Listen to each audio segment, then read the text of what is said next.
Hello, this is Cityscape, a regular vodcast featuring people, place, and ideas that impact our community. I'm Dan West with the Livonia Westland Chamber of Commerce. Today, we meet a Livonia family recently celebrated the 25th anniversary of their local restaurant that has evolved through the years and have built quite a local following.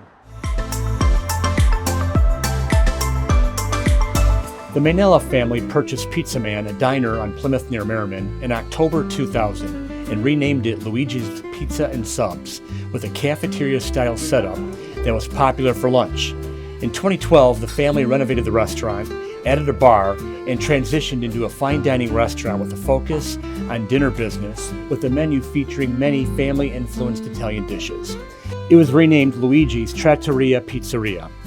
The customer response was so strong, the family had to renovate the kitchen years later to better meet the demand. Last year, Luigi's opened a second carryout location in Northville at 6 Mile and Ridge. The two operations employ about 50 people. This was the second food business in Livonia for Phil Maynella, who operated Joe's Italian Bakery and Deli with his brother and parents at 5 Mile and Merriman in the 1980s and 1990s. Luigi's is named for Phil's father, who regularly washed dishes in the restaurant until he passed away in 2018. Phil and his wife of 46 years, Antonia, are longtime Livonia residents who raised 4 sons, each of whom attended St. Michael's School and Stevenson High School. And here today we're joined by Phil Maynella and Tom Maynella. Gentlemen, thank you for the time today. Thank you. So, Phil, let me start with you. Tell us a story about what led you to find this location here on Plymouth Road to start a business. Well, Dan, it's very simple. Me and my brother, we were doing fixer-upper homes just up the street over here on Merriman and Minton. And me and my brother Joe, we stopped for lunch, and I like the place. I like the setup, but it wasn't not even close to what you see right now. So I introduced myself to the owner. I said, was he willing to, sell the place? And he said, well, right now I'm not, but stop by in a few months and then we'll see. And that's how I started. Obviously, he had a lot of financial problem with the family, and he had a son that he didn't want nothing to do with the business because he was looking forward to, his son to help him out. And his son said, Dad, I'm going to college. I ain't going to be able to work in your pizzeria. So I stopped over, and Angela said, let's sit down and we talk business. That's how I started. You operated, it was like a cafeteria setup here for the first 12 years you were in business, right? Yes. And you were obviously appealing to all the various businesses up and down the road for lunch. Yes, we rely basically on, don't forget, you know very well more than us that there's all industrial building from Plymouth to Schoolcraft, and a lot of people in those days, early days, they had a lot of extra time to, have something hot to eat, so they stopped in. But lunch was excellent. But after lunch, there was no reason people to stop in. And that's a good segue into the next question. And Tom, I'll go to you with this. Can you share about the talks that led to the project 13 years ago that changed the way you did business right here, from that cafeteria style to the fine dining, just all the anxieties, all the considerations and the vision? Talk us through what that was like for you guys. We sat down with some designers several times. My 2 brothers, Luigi, Sergio, my father, we all sat down. We decided that we need to move forward with getting more of a dinner crowd. The money's more in a dinner crowd as opposed to the lunchtime crowd. We ended up obtaining a liquor license, beer, wine, and liquor license. So we decided to turn it into more of a full-service restaurant. We put in the bar. It's a 7-seat bar. We redesigned the whole dining room. We made it more appealing, more comfortable to have diners come in, sit down, relax, have a glass of wine, have a nice meal.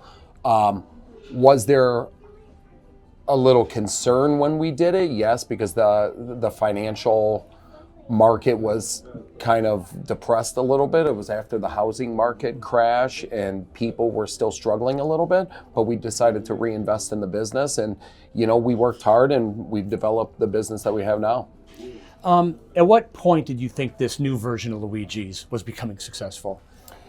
It took a couple years. Like I said, I think we were still kind of getting out of a little bit of a financial crisis, and there was a little transition for some of our loyal customers when we were the lunchtime atmosphere, and it took a while to develop a loyal base that were that saw us as a dinner place, and they kind of needed to condition their minds to be like, oh, we could go to Luigi's. They have dinner service now. We could grab a glass of wine and some of our favorite pizza. So it took a little while, probably 2-3 years, and then we just got busier and busier, leading to our next renovation that we just had in 2020. And talk about that. You guys, obviously, you may have lost a few lunch people, but you gained a lot more dinner people going on. Yes. That's the key to that. What was the key about that renovation that, in 2020 when you did the kitchen and expanding the capability of what you could do? Yeah, no, I mean, honestly, it happened at the perfect time. We reopened right before the world shut down, right before COVID. We shut down January 1st, reopened March 2nd, world shut down March 16th. But it needed to be done because we were getting so busy, and the way that our kitchen was configured after the first remodel was not conducive to, supply and demand. We couldn't get the food out quick enough, and so we had to shut down. We renovated the whole kitchen, and it's all professionally done. It was probably one of the best things that we've done. So I just want to say another word. What I think Tom was trying to say, we streamline it so it's you working on one line and everybody knows what got to be done. we get the dishes out. So you get the dishes a lot quicker. Yeah. Make the process a lot easier. Speaking of that process, Phil, tell us about the people that influence the menu, and share with us the details it takes to prepare the dishes that meet your expectations. Well, the dishes, I'll be honest with you, all the sauce is done by me, but I learned from one special lady that was my mom, Mama Filomena. I mean, all the sauce, she taught me how to do it. And I'm going to tell you something in Italian and then explain it. It says, "Son, figlio mio, il prodotto deve parlare se stesso." Means the product, and she speak for herself. She always said to me, simple and good, semplice e buono. It's a simple things, but a lot of people they stay. I mean, what's the word that I'm trying to say? Overcomplicated. Yeah, they overcomplicate it. Semplice and buono means simple and good. The product gotta taste good. Okay, that's and you got it's gotta come from here. I always said it's gotta come from the heart. If you don't like something that you hate to do, get out. But you gotta love what you're doing. Simple as that.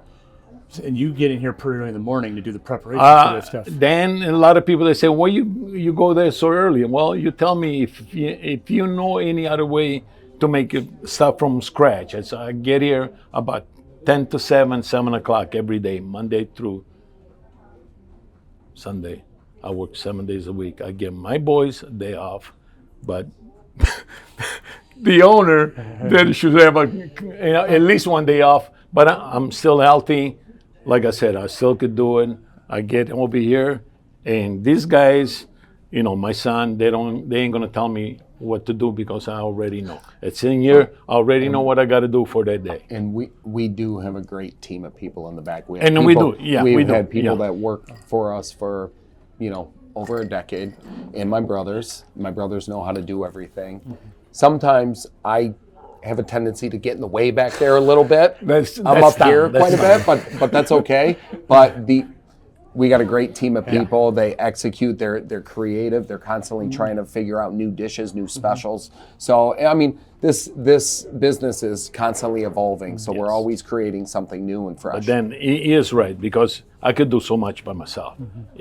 There's no way you'll be able to do everything. No. Yeah. Well, So Phil, you need the right people. You need the right people. Well, Phil, I also look your diligence with prepping the food every day. You're carrying out your mom's legacy. Absolutely. With that stuff. She So will there's love a lot it. of pride. She There's will a lot love of pride it. in what And you're trust doing me, with if I didn't do it right, she will let me know. Trust me, she will let me know. So, you guys recently had a 25th anniversary celebration with family and friends here back in October.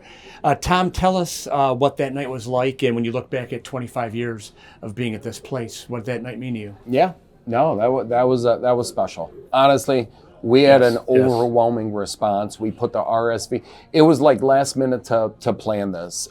It was October 16th. We decided to do it October 1st. So we're scrambling 2 weeks. It didn't take much for us to have to shut down the RSVP because there were so many people that wanted to attend the event. We had probably 250, 300 people walk through. It was an open house. It was special. You know, there were a lot of our regular customers that were with us from when we were cafeteria style and have still been customers of ours. Our family came out, they come out and support us every week. They were at the event. It was we had live entertainment, we had an hors d'oeuvre table, there were raffle prizes. It was a good time. Everybody had a really nice time. And it did make us all feel good that the community appreciates us. Yeah. They appreciate our food. They like that mom and pop type restaurant, and they feel comfortable here. And we know everybody by name. And yeah, you talk about the community. Livonia's been a part of, you built and raised your family here. You built this business right here. Livonia's always been at the core of the success of this place, hasn't it? Yes. Yeah. Yes. I mean, we born and raised in Livonia. I mean, these guys, they all went to St. Mike, just up the street, high school, Stevenson. I've been a Livonia resident since 1975. 50 years. I mean, that's a long time. You've been here a minute. Then I moved three times. I moved about three houses, but three different spots in Livonia. Still in Livonia. Well, and you love Livonia. A lot of people in Livonia love you guys. That's why you guys have been rocking for 25 years. And gentlemen, congratulations on the success you had, and many thanks for spending some time with us today. No, thank you, Dan. Thank you, Dan. Appreciate it. No problem, guys. Thank you. Thank you, guys. All the best going forward. That's all the time we have for this edition of Cityscape. We thank you again, and we'll catch you again next time.